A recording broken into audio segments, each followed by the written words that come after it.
knows? I don't know. Please welcome Matthew Nancekievill.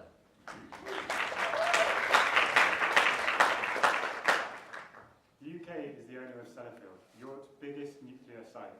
Unfortunately, it is also the owner of the two most hazardous industrial buildings in Europe. My research is on developing a robotic mole to monitor the ground beneath these hazardous buildings. First, a bit of history. In 1972, during the UK miners' strike, the nuclear industry was asked to produce more energy to cover the shortfall in coal. Due to this increased productivity, waste was created at a faster rate than it could be processed, and it was therefore put into concrete storage ponds to be dealt with later. So no one now knows how much or what nuclear waste are in these concrete ponds. But what they do know is the concrete lining is 50 years old, and it is a very real possibility that leaks may form. To this end, Sellafield would like a device to detect any radiation leaks directly beneath the legacy ponds. Current technology is very expensive, time-consuming, and is limited to straight boreholes down the sides of either of the legacy ponds. So being able to measure directly beneath the ponds will help us locate difficult-to-find leaks. So that brings me on to my Thunderbird-inspired mole.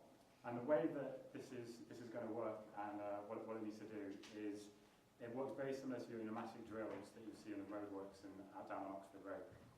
But instead of compressed air, you've got a motor rotating an axle. This axle compresses the spring, and there is a weight on the end of the spring. If you suddenly release this spring, the mass will shoot down, and if it hits the back of a point, you're literally hammering the device into the ground. So that's the basic principle of that. And now to add a direction onto this, we need to add a wedge-shaped cone onto the front. This acts like a plane wing. And so what you can get is a general tendance to move in one direction. So we can get banana-shaped trench runs going beneath the pond.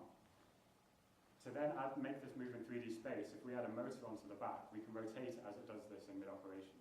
So you'll be tending in one direction, rotate, tend in another direction, rotate, tend in another direction. And suddenly you can go anywhere that you want beneath the Sellafield legacy ponds.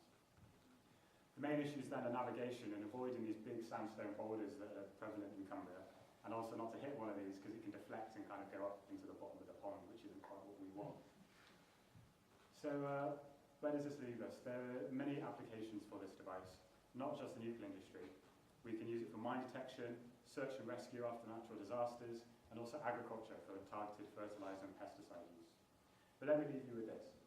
The UK's Nuclear Decommissioning Authority estimates that the cost of nuclear cleanup in this country is £115 billion over the next 120 years.